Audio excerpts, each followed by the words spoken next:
3.4 supplement part B. We just went over the second derivative tests, so I'm not going to rewrite 1 and 2. But I did want to make a comment here. For number 3, if f double prime c equals 0, we're supposed to use the first derivative test to determine if f of c is a relative extrema.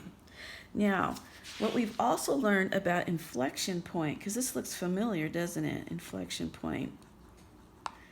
Inflection point is where we set f prime of double prime of x equal to 0. Okay. Here we have f prime of c. We're looking at a specific point, right? Here we're looking at the function. When we take the second derivative, we set it equal to 0 to find the inflection point. Okay. So let's give an example of that just as a review. Okay, now this one's going to be kind of long because you're going to have a little bit more complicated problems now. They're not going to be simple ones. They're going to be using everything you know. Okay, so here's an example where we have f of x equals 20x cubed minus 3x to the 5th. Okay, let's say we want to find the inflection point. We're going to take the first derivative. First derivative, 60x squared minus 15x to the 4th. Okay, now we take the second derivative. Second derivative, 120x minus, that's 60x to the 3rd.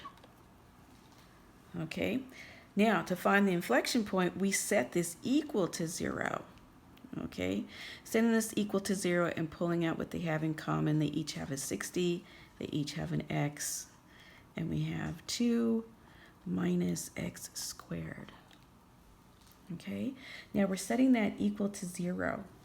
All right, so setting this equal to 0, 60x equal to 0, we can see x equals 0.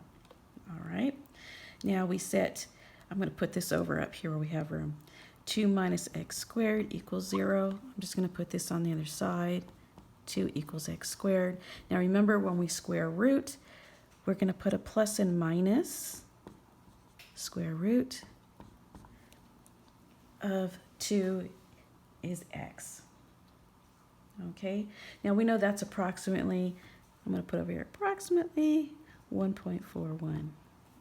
All right, now if we want to know where these points are, the inflection point, right now we just found the x values. We need to find the actual point, remember? So we have to put this into our original equation. So here's our original equation. I'm going to erase this right now, okay? Put it into our original equation.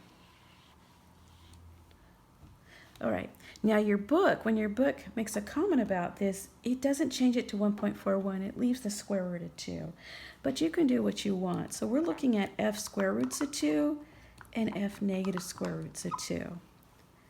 When we put it into our function, we're going to have approximately 39.6 and negative 39.6.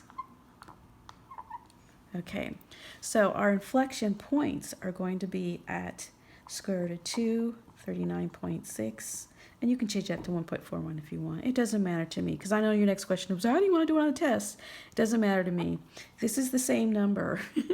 If you want to go ahead and say approximately 1.41, that's fine as well. Okay, so then we have negative square roots of 2. That's what this is supposed to be. And we have a negative 39.6. Okay, so those are inflection points.